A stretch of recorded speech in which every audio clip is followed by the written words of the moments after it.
Quelle grâce de se retrouver pour cette nouvelle session de 15 minutes de grâce et de vérité avec notre frère Roland Laos. Nous allons louer le Seigneur ce matin de tout notre cœur.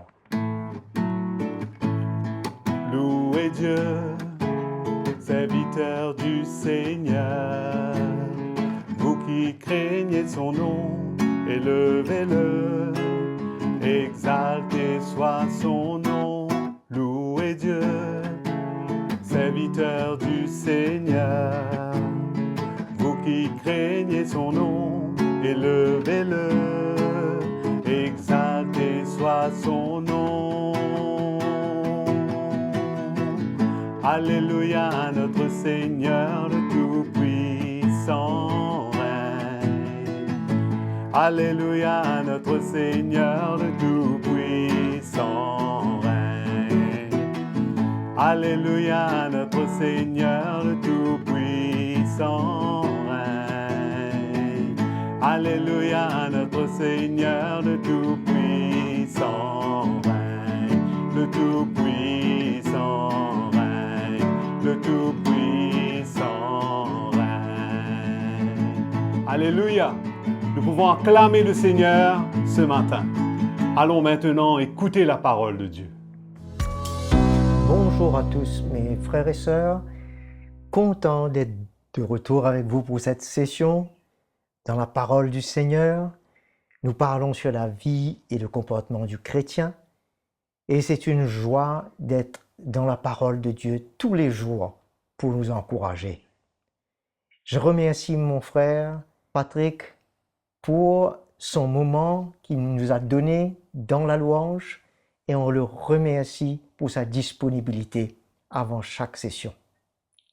Nous allons parler ce matin empressement ou retenue du chrétien et nous allons parler dans le domaine de la libéralité surtout. Ok. Alors nous lisons dans 2 Corinthiens chapitre 8 versets 1 à 4. Nous connaissons très bien ce passage des Macédoniens. Au verset 1er, nous vous faisons connaître, frères, nous dit Paul, la grâce de Dieu qui s'est manifestée dans les églises de la Macédoine. Quoique très éprouvés par des tribulations, leur joie débordante et leur pauvreté profonde ont produit avec abondance des riches libéralités. C'est vraiment un texte qui vient démontrer la puissance de la croix qui a été à l'œuvre dans le cœur du croyant et qui fait dépasser toute limite. Hein, et dans quelle que soit la situation que nous pouvons nous trouver. Et voyons comment le chrétien peut devenir riche en libéralité. Et c'est un signe évident. Comment l'Évangile a profondément gagné le cœur de ce croyant, de ce chrétien, pour le libérer de toute chose en lui-même qui l'aurait retenu, hein, le priver d'être libre pour Jésus et pour le royaume, pour prendre soin des autres, hein, et aurait rendu son cœur vraiment libre. Moi, je crie à cela davantage, de plus en plus. Et je vous encourage et vous exhorte de vous laisser faire, de laisser l'œuvre de la croix se faire dans vos vies et que nous puissions tous parvenir à cette liberté en Jésus, que rien ne puisse nous retenir. Parce que les finances, c'est un domaine qui vraiment peut retenir. Et ce qui se passe, de la manière que nous gérons nos finances, dans la mesure que nous l'utilisons pour le royaume, est un signe, c'est comme une boussole, qui vient déterminer quelle est la mesure de la liberté dans lequel Christ m'a emmené et la mesure que l'œuvre s'est accomplie en moi. Comment je progresse dans l'esprit, ça va se voir et se manifester par la libéralité, par mes dons et mes offrandes. Et nous voyons que dans une telle pauvreté, s'ils pouvaient, ils ont supplié pour avoir part. Hein? Quand nous sommes dans un manquement, on tient à se tenir au loin et de se retenir même. Mais eux, ils ont été de l'avant, ils se sont empressés de vouloir prendre part aux besoins de l'Église. Alors nous voyons trois aspects qui ressortent de cet empressement de libéralité, de générosité. Premièrement, nous voyons la sincérité de leur amour pour le Seigneur et pour son Église. Deuxièmement, le désir ardent de participation à l'œuvre du royaume, c'est-à-dire de vouloir prendre soin de l'Église du Seigneur. Cela ressort très clairement à travers leur cœur et leur démarche. Et ensuite, nous voyons le troisième, c'est le désir de vouloir l'égalité au milieu du peuple de Dieu pour parfaire à tous les manquements dans le corps de Christ. Alors, le Seigneur a intervenu profondément dans la vie de ces Macédoniens et leurs cœurs sont devenus riches, malgré qu'ils étaient profondément pauvres, mais de faire ces riches libéralités a démontré la richesse qu'il y avait eu dans leur cœur, la profondeur de l'œuvre qui s'est accomplie et qui les a rendus riches. Alors, cette œuvre, nous voulons tous aspirer à cette œuvre. Que ce soit nous soyons riches ou moyennement riches, ou pauvres dans le manquement, mais c'est la même œuvre qui doit s'accomplir en nous. C'est la même libération qui doit venir. C'est le même empressement que nous devons avoir pour être généreux et dans nos libéralités. Et nous crions, Seigneur, davantage de nous libérer dans ce domaine de notre vie. Alors, nous voyons non seulement qu'ils ont donné, selon leurs moyens, mais même au-delà de leurs moyens. C'est agréable au Seigneur de donner selon nos moyens. Mais au-delà, c'est un sacrifice. Et c'est ça que nous voulons vivre par la foi en Jésus. Ça démontre aussi où se trouve notre foi, qu'on est prêt à faire confiance au Seigneur, mais avoir ce cœur de manifester son amour envers son Église et de prendre soin de nos frères et de nos sœurs. Ça déclenche quelque chose en nous. Quand nous lisons le verset 6, Paul dit « Aussi avons-nous exhorté Tite à achever chez vous cette œuvre de grâce comme il l'avait commencé. De même que vous excellez en tout, en foi, en parole, en connaissance, en empressement de tout genre. » Nous voyons qu'ils étaient empressés dans d'autres domaines, mais dans ce domaine, ils étaient retenus. Alors Paul voulait les encourager à amener la lumière dans leur vie pour qu'ils se laissent travailler et ouverts au Seigneur. Parce que nous allons lire dans un moment qu'ils avaient à cœur de faire ce don. Mais depuis l'année dernière, la parole nous dit. C'est-à-dire qu'ils ont pris du temps à exécuter ce qu'ils avaient comme désir.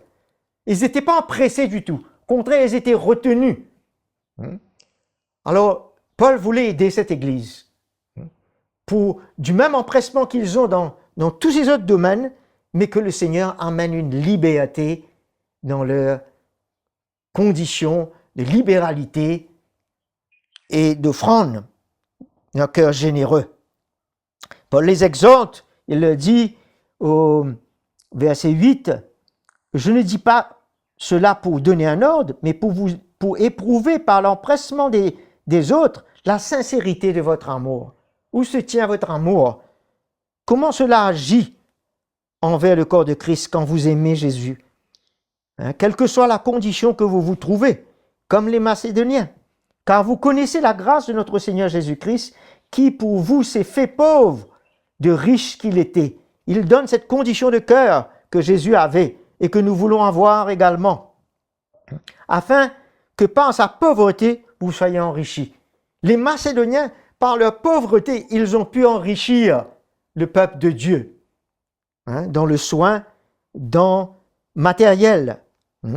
C'est un avis que je donne, verset 10, là-dessus, quand cela vous convient, à vous qui, dès l'année dernière, avez été les premiers non seulement à faire cette collecte, mais à la vouloir.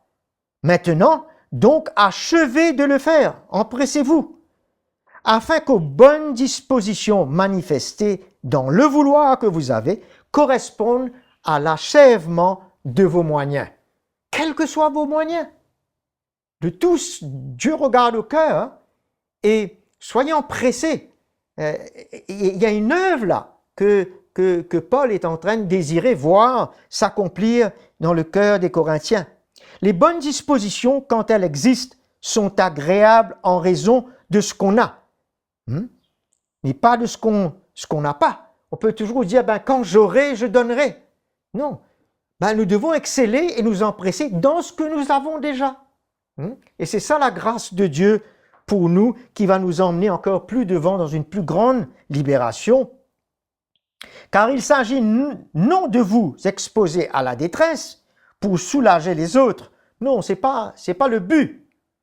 Le but, c'est que vous puissiez progresser dans la foi, dans vos libéralités, et qu'une œuvre profonde se fasse en vous pour que vous soyez empressés à tout moment, en tout lieu, pour être généreux. Mais le but, c'est de suivre une règle d'égalité. Quand nous voyons un besoin, nous sommes toujours empressés. Quel que soit le moment, le jour, l'heure, nous avons un empressement de voir les choses devenir en règle, dans l'égalité, que personne ne souffre plus qu'un autre. Dans les circonstances présentes, votre abondance pourvoira à leur indigence, afin que leur abondance pourvoie pareillement à votre indigence, de la sorte il y aura l'égalité. Selon ce qu'il est écrit, celui qui avait beaucoup n'avait rien de trop, et celui qui avait peu ne manquait de rien. Quelle grâce de pouvoir vivre comme cela dans l'Église du Seigneur, avec ce cœur, de devenir libre, de pouvoir faire justice, les fruits de justice que Dieu veut augmenter en nous, comme lui-même il a donné à l'indigent, que nous puissions nous-mêmes pouvoir faire grâce comme cela. C'est une grâce. C'est une grâce de pouvoir porter l'Évangile et d'aider et que d'autres soient délivrés, merveilleux, que d'autres soient sauvés. Mais c'est une grâce de pouvoir prendre part aux besoins du peuple de Dieu. N'est-ce pas, mes frères et sœurs? C'est merveilleux. Alors, souvent, quand on n'a pas, on a le désir. Mais quand on n'a pas l'empressement. Alors, Dieu veut nous libérer pour que notre cœur puisse parler. Quel que soit le moment, nous soyons prêts pour le royaume de Dieu, pour construire avec le Seigneur et lui obéir. Ça forme partie de notre vie, non seulement d'obéir pour porter l'Évangile, pour emmener une âme au Seigneur, mais de pouvoir prendre soin de son peuple et ceux dans le besoin. Voilà, je vous laisse avec cette exhortation aujourd'hui et je vous remercie pour votre écoute. On se revoit très bientôt.